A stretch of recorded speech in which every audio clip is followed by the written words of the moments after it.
The clear problem with the outlawing of insult is that too many things can be interpreted as such. Criticism is easily construed as insult by certain parties. Ridicule easily construed as insult. Sarcasm, unfavourable comparison, merely stating an alternative point of view to the orthodoxy can be interpreted as insult. And because so many things can be interpreted as insult, it is hardly surprising that so many things have been, as the examples I talked about earlier show.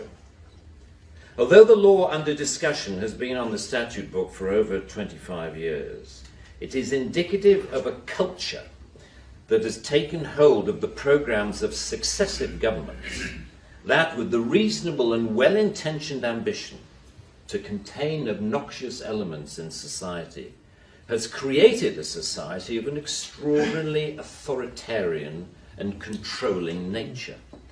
That is what you might call the new intolerance, a new but intense desire to gag uncomfortable voices of dissent. I am not intolerant, say many people, say many softly spoken, highly educated, liberal-minded people. I'm only intolerant of intolerance. And people tend to nod sagely and say, oh yes, wise words, wise words. And yet if you think about this supposedly inarguable statement for longer than 5 seconds, you realize that all it is advocating is the replacement of one kind of intolerance with another, which to me doesn't represent any kind of progress at all.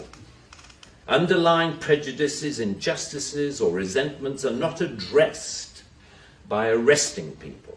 They are addressed by the issues being aired, argued, and dealt with, preferably outside the legal process.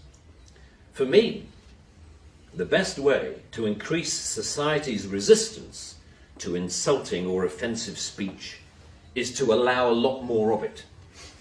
As with childhood diseases, you can better resist those germs to which you have been exposed. We need to build our immunity to taking offence so that we can deal with the issues that perfectly justified criticism can raise. Our priority should be to deal with the message, not the messenger. The storms that surround Twitter and Facebook comment have raised some fascinating issues about free speech, which we haven't really yet come to terms with. Firstly, that we all have to take responsibility for what we say, which is quite a good lesson to learn. But secondly, we've learned how appallingly prickly and intolerant society has become of even the mildest adverse comment. The law should not be aiding and abetting this new intolerance. Free speech can only suffer if the law prevents us from dealing with its consequences.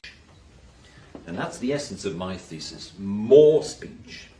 If we want a robust society, we need more robust dialogue, and that must include the right to insult or to offend. The clear problem with the outlawing of insult is that too many things can be interpreted as such. Criticism is easy. Ridicule is easy. Sarcasm, unfair.